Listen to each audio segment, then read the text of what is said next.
The Yellow Wallpaper by Charlotte Perkins Gilman. It is very seldom that mere ordinary people like John and myself secure ancestral halls for the summer. A colonial mansion, a hereditary estate, I would say a haunted house, and reach the height of romantic felicity, but that would be asking too much of fate. Still, I will proudly declare that there is something queer about it. Else, why should it be let so cheaply? And why have stood so long untenanted? John laughs at me, of course, but one expects that in marriage. John is practical in the extreme. He has no patience with faith, an intense horror of superstition, and he scoffs openly at any talk of things not to be felt and seen and put down in figures. John is a physician, and perhaps, I would not say it to a living soul, of course, but this is dead paper and a great relief to my mind. Perhaps that is one reason I do not get well faster. You see, he does not believe I am sick. And what can one do? If a physician of high standing, and one's own husband, assures friends and relatives that there is really nothing the matter with one but temporary nervous depression, a slight hysterical tendency, what is one to do? My brother is also a physician, and also of high standing, and he says the same thing. So I take phosphates or phosphites, whichever it is, and tonics, and journeys, and air, and exercise, and am absolutely forbidden to work until I am well again. Personally, I disagree with their ideas. Personally, I believe that congenial work, with excitement and change, would do me good. But what is one to do? I did write for a while in spite of them, but it does exhaust me a good deal having to be so sly about it, or else meet with heavy opposition. I sometimes fancy that in my condition if I had less opposition and more society and stimulus, but John says the very worst thing I can do is to think about my condition, and I confess it always makes me feel bad. So I will let it alone and talk about the house. The most beautiful place. It is quite alone, standing well back from the road, quite 3 miles from the village. It makes me think of English places that you read about, for there are hedges and walls and gates that lock, and lots of separate little houses for the gardeners and people. There is a delicious garden. I never saw such a garden, large and shady, full of box-bordered paths, and lined with long grape-covered arbors with seats under them. There were greenhouses, too, but they are all broken now. There was some legal trouble, I believe, something about the heirs and co-heirs. Anyhow, the place has been empty for years. That spoils my ghostliness, I am afraid, but I don't care. There is something strange about the house, I can feel it. I even said so to John one moonlight evening, but he said what I felt was a draught, and shut the window. I get unreasonably angry with John sometimes. I'm sure I never used to be so sensitive. I think it is due to this nervous condition. But John says if I feel so I shall neglect proper self-control, so I take pains to control myself, before him, at least, and that makes me very tired. I don't like our room a bit. I wanted one downstairs that opened on the piazza and had roses all over the window, and such pretty old-fashioned chintz hangings. But John would not hear of it. He said there was only one window and not room for 2 beds, and no near room for him if he took another. He is very careful and loving, and hardly lets me stir without special direction. I have a schedule prescription for each hour in the day. He takes all care from me, and so I feel basely ungrateful not to value it more. He said we came here solely on my account, that I was to have perfect rest and all the air I could get. Your exercise depends on your strength, my dear, said he, and your food somewhat on your appetite, but air you can absorb all the time. So we took the nursery, at the top of the house. It is a big, airy room, the whole floor nearly, with windows that look all ways, and air and sunshine galore. It was nursery first and then playground and gymnasium, I should judge, for the windows are barred for little children, and there are rings and things in the walls. The paint and paper look as if a boys' school had used it. It is stripped off, the paper, in great patches all around the head of my bed, about as far as I can reach, and in a great place on the other side of the room low down. I never saw a worse paper in my life. One of those sprawling flamboyant patterns committing every artistic sin. It is dull enough to confuse the eye in following, pronounced enough to constantly irritate and provoke study, and when you follow the lame, uncertain curves for a little distance they suddenly commit suicide, plunge off at outrageous angles, destroy themselves in unheard of contradictions. The color is repellent, almost revolting, a smoldering, unclean yellow, strangely faded by the slow-turning sunlight. It is a dull yet lurid orange in some places, a sickly sulfur tint in others. No wonder the children hated it. I should hate it myself if I had to live in this room long. There comes John, and I must put this away. He hates to have me write a word. We have been here 2 weeks, and I haven't felt like writing before, since that first day. I am sitting by the window now, up in this atrocious nursery, and there is nothing to hinder my writing as much as I please, save lack of strength. John is away all day, and even some nights when his cases are serious. I am glad my case is not serious. But these nervous troubles are dreadfully depressing. John does not know how much I really suffer. He knows there is no reason to suffer, and that satisfies him. Of course, it is only nervousness. It does weigh on me so not to do my duty in any way. I meant to be such a help to John, such a real rest and comfort, and here I am a comparative burden already. Nobody would believe what an effort it is to do what little I am able to dress and entertain, and order things. It is fortunate Mary is so good with the baby. Such a dear baby. And yet I cannot be with him, it makes me so nervous. I suppose John never was nervous in his life. He laughs at me so about this wallpaper. At first he meant to repaper the room, but afterwards he said that I was letting it get the better of me, and that nothing was worse for a nervous patient than to give way to such fancies. He said that after the wallpaper was changed it would be the heavy bedstead, and then the barred windows, and then that gate at the head of the stairs, and so on. You know the place is doing you good, he said, and really, dear, I don't care to renovate the house just for a 3 months rental. Then do let us go downstairs, I said, there are such pretty rooms there. Then he took me in his arms and called me a blessed little goose, and said he would go down cellar if I wished, and have it whitewashed into the bargain. But he is right enough about the beds and windows and things. It is as airy and comfortable a room as anyone need wish, and, of course, I would not be so silly as to make him uncomfortable just for a whim. I'm really getting quite fond of the big room, all but that horrid paper. Out of one window I can see the garden, those mysterious deep-shaded arbors, the riotous old-fashioned flowers, and bushes, and gnarly trees. Out of another I get a lovely view of the bay and a little private wharf belonging to the estate. There is a beautiful shaded lane that runs down there from the house. I always fancy I see people walking in these numerous paths and arbors, but John has cautioned me not to give way to fancy in the least. He says that with my imaginative power and habit of story-making and nervous weakness like mine is sure to lead to all manner of excited fancies, and that I ought to use my will and good sense to check the tendency. So I try. I think sometimes that if I were only well enough to write a little it would relieve the press of ideas and rest me. But I find I get pretty tired when I try. It is so discouraging not to have any advice and companionship about my work. When I get really well, John says we will ask Cousin Henry and Julia down for a long visit, but he says he would as soon put fireworks in my pillowcase as to let me have those stimulating people about now. I wish I could get well faster. But I must not think about that. This paper looks to me as if it knew what a vicious influence it had. There is a recurrent spot where the pattern lolls like a broken neck and 2 bulbous eyes stare at you upside down. I get positively angry with the impertinence of it and the everlastingness. Up and down and sideways they crawl, and those absurd, unblinking eyes are everywhere. There is one place where 2 breadths didn't match, and the eyes go all up and down the line, one a little higher than the other. I never saw so much expression in an inanimate thing before, and we all know how much expression they have. I used to lie awake as a child and get more entertainment and terror out of blank walls and plain furniture than most children could find in a toy store. I remember what a kindly wink the knobs of our big old bureau used to have, and there was one chair that always seemed like a strong friend.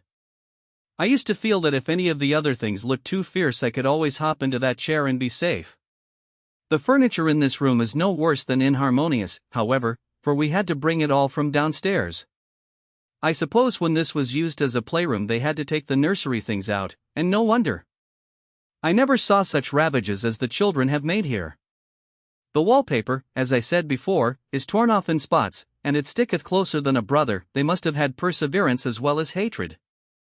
Then the floor is scratched and gouged and splintered, the plaster itself is dug out here and there, and this great heavy bed, which is all we found in the room, looks as if it had been through the wars. But I don't mind it a bit, only the paper. There comes John's sister. Such a dear girl as she is, and so careful of me. I must not let her find me writing.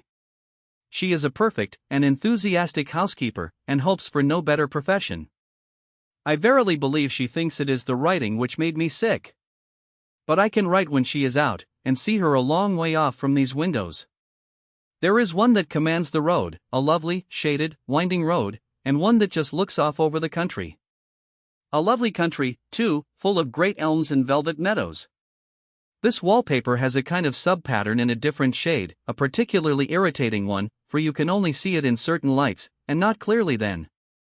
But in the places where it isn't faded, and where the sun is just so, I can see a strange, provoking, formless sort of figure, that seems to sulk about behind that silly and conspicuous front design. There's Sister on the stairs. Well, the 4th of July is over. The people are gone and I am tired out. John thought it might do me good to see a little company, so we just had Mother and Nellie and the children down for a week. Of course I didn't do a thing. Jenny sees to everything now. But it tired me all the same. John says if I don't pick up faster he shall send me to Mitchell in the fall. But I don't want to go there at all. I had a friend who was in his hands once, and she says he is just like John and my brother, only more so. Besides, it is such an undertaking to go so far. I don't feel as if it was worthwhile to turn my hand over for anything, and I'm getting dreadfully fretful and querulous. I cry at nothing, and cry most of the time. Of course I don't when John is here, or anybody else, but when I am alone. And I am alone a good deal just now. John is kept in town very often by serious cases, and Jenny is good and lets me alone when I want her to. So I walk a little in the garden or down that lovely lane, sit on the porch under the roses, and lie down up here a good deal. I'm getting really fond of the room in spite of the wallpaper.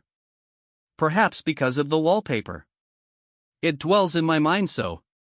I lie here on this great immovable bed, it is nailed down, I believe, and follow that pattern about by the hour. It is as good as gymnastics, I assure you.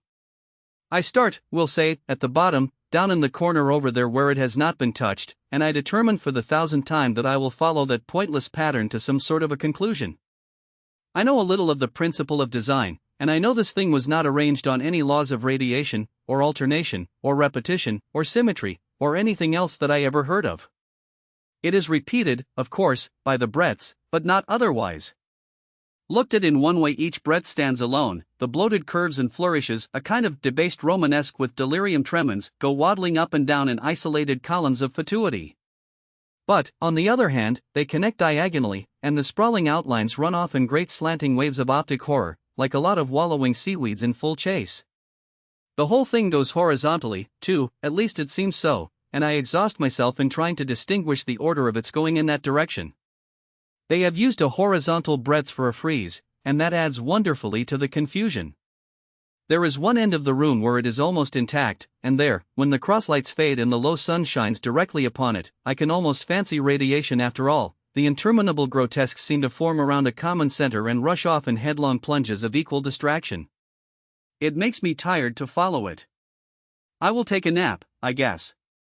I don't know why I should write this. I don't want to. I don't feel able. And I know John would think it absurd. But I must say what I feel and think in some way, it is such a relief. But the effort is getting to be greater than the relief. Half the time now I am awfully lazy, and lie down ever so much.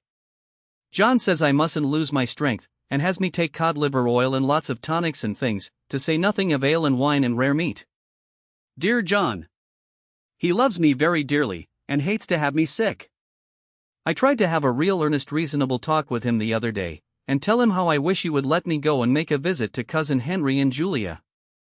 But he said I wasn't able to go, nor able to stand it after I got there, and I did not make out a very good case for myself, for I was crying before I had finished. It is getting to be a great effort for me to think straight. Just this nervous weakness, I suppose. And dear John gathered me up in his arms, and just carried me upstairs and laid me on the bed, and sat by me and read to me till it tired my head. He said I was his darling and his comfort and all he had, and that I must take care of myself for his sake, and keep well. He says no one but myself can help me out of it, that I must use my will and self-control and not let any silly fancies run away with me. There's one comfort, the baby is well and happy, and does not have to occupy this nursery with the horrid wallpaper. If we had not used it, that blessed child would have. What a fortunate escape! Why, I wouldn't have a child of mine, an impressionable little thing, live in such a room for worlds. I never thought of it before, but it is lucky that John kept me here after all. I can stand it so much easier than a baby, you see. Of course I never mention it to them anymore, I am too wise, but I keep watch of it all the same. There are things in that paper that nobody knows but me, or ever will. Behind that outside pattern the dim shapes get clearer every day. It is always the same shape, only very numerous. And it is like a woman stooping down and creeping about behind that pattern. I don't like it a bit. I begin to think I wish John would take me away from here. It is so hard to talk with John about my case, because he is so wise, and because he loves me so. But I tried it last night. It was moonlight. The moon shines in all around, just as the sun does. I hate to see it sometimes, it creeps so slowly, and always comes in by one window or another.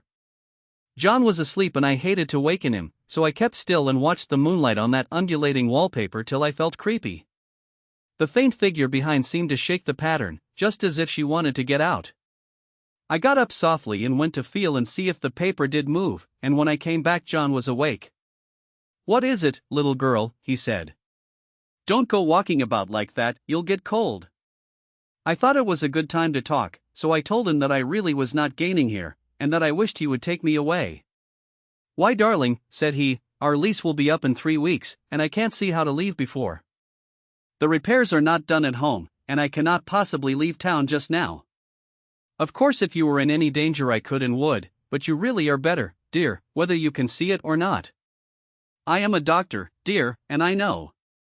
You are gaining flesh and color, your appetite is better. I feel really much easier about you. I don't weigh a bit more," said I, "nor as much, and my appetite may be better in the evening, when you are here, but it is worse in the morning when you are away." "Bless her little heart," said he with a big hug, "she shall be as sick as she pleases. But now let's improve the shining hours by going to sleep, and talk about it in the morning." "And you won't go away?" I asked gloomily. "Why, how can I, dear? It is only 3 weeks more and then we will take a nice little trip of a few days while Jenny is getting the house ready." "Really, dear, you are better." "Better in body perhaps," I began, and stopped short, for he sat up straight and looked at me with such a stern, reproachful look that I could not say another word. "My darling," said he, "I beg of you, for my sake and for our child's sake, as well as for your own, that you will never for one instant let that idea enter your mind. There is nothing so dangerous, so fascinating, to a temperament like yours. It is a false and foolish fancy. Can you not trust me as a physician when I tell you so?" So of course I said no more on that score, and we went to sleep before long. He thought I was asleep first, but I wasn't. I lay there for hours trying to decide whether that front pattern and the back pattern really did move together or separately. On a pattern like this, by daylight, there is a lack of sequence, a defiance of law, that is a constant irritant to a normal mind. The color is hideous enough, and unreliable enough, and infuriating enough, but the pattern is torturing. You think you have mastered it, but just as you get well underway in following, it turns a back somersault and there you are. It slaps you in the face, knocks you down, and tramples upon you. It is like a bad dream. The outside pattern is a florid arabesque, reminding one of a fungus. If you can imagine a toadstool in joints, an interminable string of toadstools, budding and sprouting in endless convolutions, why, that is something like it. That is, sometimes. There is one marked peculiarity about this paper, a thing nobody seems to notice but myself, and that is that it changes as the light changes. When the sun shoots in through the east window, I always watch for that first long, straight ray. It changes so quickly that I never can quite believe it. That is why I watch it always. By moonlight, the moon shines in all night. When there is a moon, I wouldn't know it was the same paper. At night, in any kind of light, in twilight, candlelight, lamplight, and worst of all by moonlight, it becomes bars. The outside pattern I mean, and the woman behind it is as plain as can be. I didn't realize for a long time what the thing was that showed behind, that dim sub-pattern, but now I am quite sure it is a woman. By daylight she is subdued, quiet. I fancy it is the pattern that keeps her so still. It is so puzzling. It keeps me quiet by the hour. I lie down ever so much now. John says it is good for me, and to sleep all I can. Indeed, he started the habit by making me lie down for an hour after each meal. It is a very bad habit, I am convinced, for, you see, I don't sleep. And that cultivates deceit, for I don't tell them I'm awake. Oh, no. The fact is, I am getting a little afraid of John. He seems very queer sometimes, and even Jenny has an inexplicable look. It strikes me occasionally, just as a scientific hypothesis, that perhaps it is the paper. I have watched John when he did not know I was looking, and come into the room suddenly on the most innocent excuses, and have caught him several times looking at the paper. And Jenny too. I caught Jenny with her hand on it once. She didn't know I was in the room, and when I asked her in a very quiet voice, with the most restrained manner possible, what she was doing with the paper, she turned around as if she had been caught stealing, and looked quite angry, asked me why I should frighten her so. Then she said that the paper stained everything it touched, that she had found yellow smooches on all my clothes and John's, and she wished we would be more careful. Did not that sound innocent? But I know she was studying that pattern, and I am determined that nobody shall find it out but myself.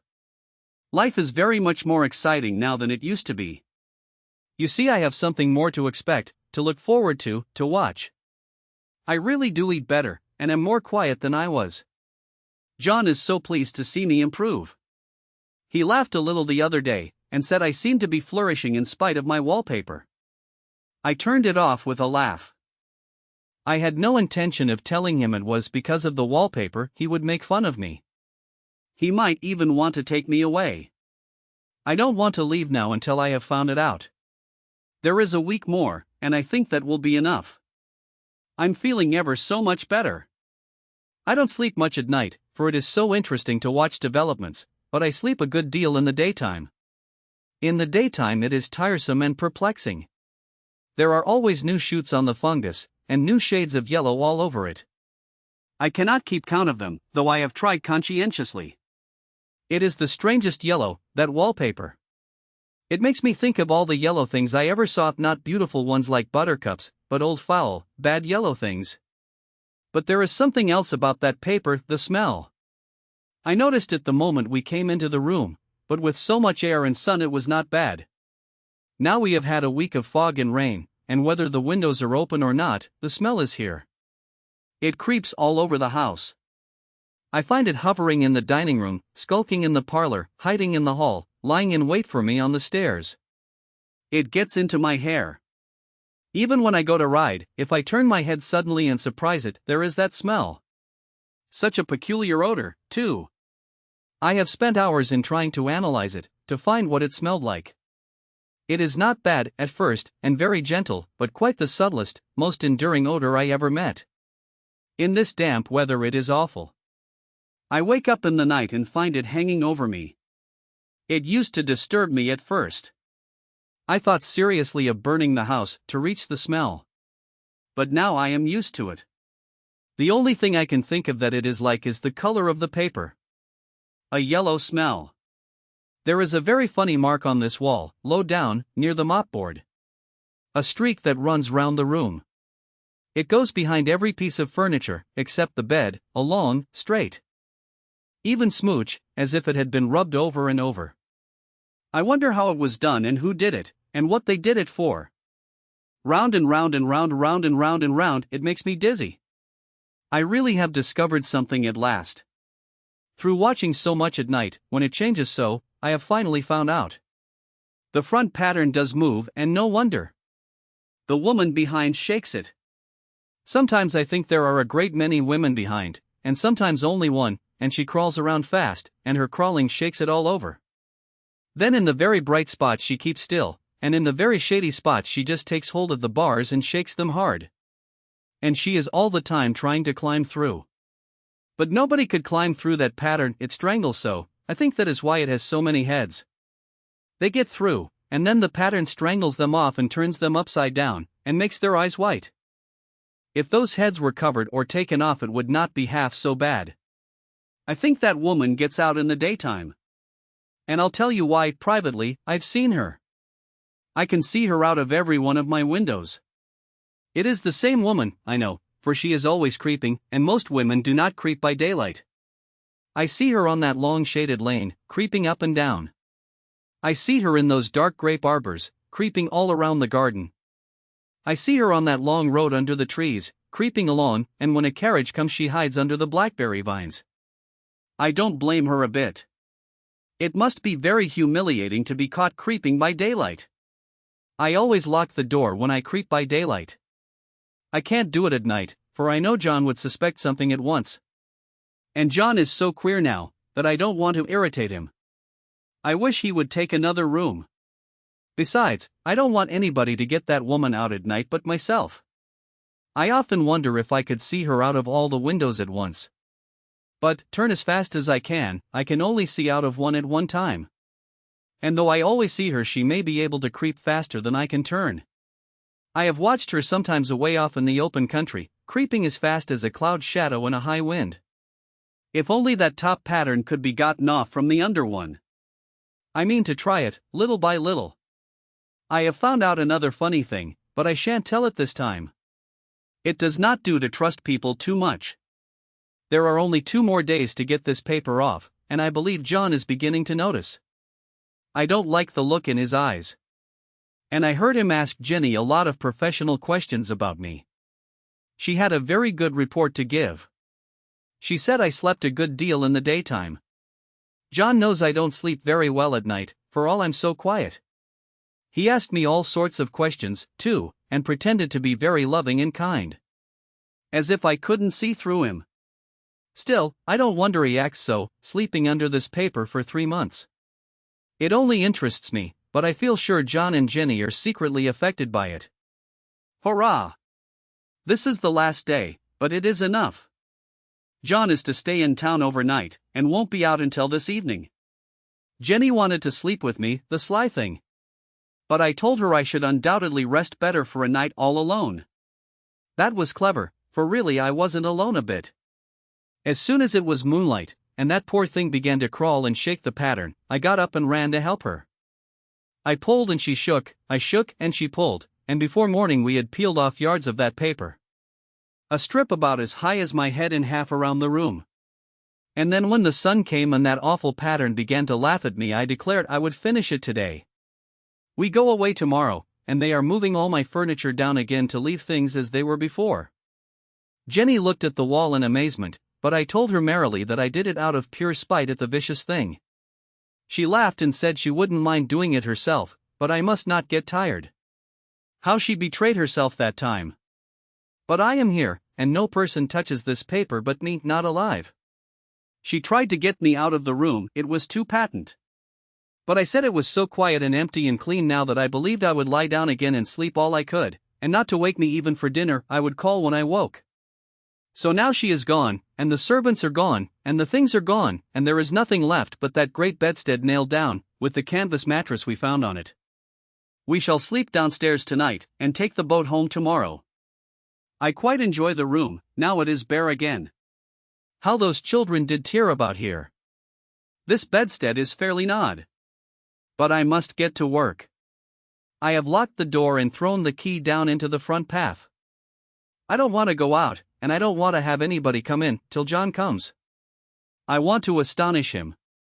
I've got a rope up here that even Jenny did not find. If that woman does get out and tries to get away, I can tie her. But I forgot I could not reach far without anything to stand on. This bed will not move. I tried to lift and push it until I was lame, and then I got so angry I bit off a little piece at one corner, but it hurt my teeth. Then I peeled off all the paper I could reach standing on the floor. It sticks horribly and the pattern just enjoys it. All those strangled heads and bulbous eyes and waddling fungus growths just shriek with derision. I am getting angry enough to do something desperate. To jump out of the window would be admirable exercise, but the bars are too strong even to try. Besides, I wouldn't do it. Of course not. I know well enough that a step like that is improper and might be misconstrued. I don't like to look out of the windows even, there are so many of those creeping women, and they creep so fast. I wonder if they all come out of that wallpaper as I did? But I am securely fastened now by my well-hidden rope, you don't get me out in the road there. I suppose I shall have to get back behind the pattern when it comes night, and that is hard. It is so pleasant to be out in this great room and creep around as I please. I don't want to go outside. I won't, even if Jenny asks me to. For outside you have to creep on the ground, and everything is green instead of yellow. But here I can creep smoothly on the floor, and my shoulder just fits in that long smooch around the wall, so I cannot lose my way. Why, there's John at the door. It is no use, young man, you can't open it. How he does call and pound. Now he's crying for an axe. It would be a shame to break down that beautiful door. John dear, said I in the gentlest voice, the key is down by the front steps, under a plantain leaf. That silenced him for a few moments. Then he said, very quietly indeed, open the door, my darling. I can't, said I, the key is down by the front door under a plantain leaf. And then I said it again, several times, very gently and slowly, and said it so often that he had to go and see, and he got it, of course, and came in. He stopped short by the door. What is the matter? He cried. For God's sake, what are you doing? I kept on creeping just the same, but I looked at him over my shoulder. I've got out at last, said I, in spite of you and Jane. And I've pulled off most of the paper, so you can't put me back. Now why should that man have fainted? But he did, and right across my path by the wall, so that I had to creep over him every time.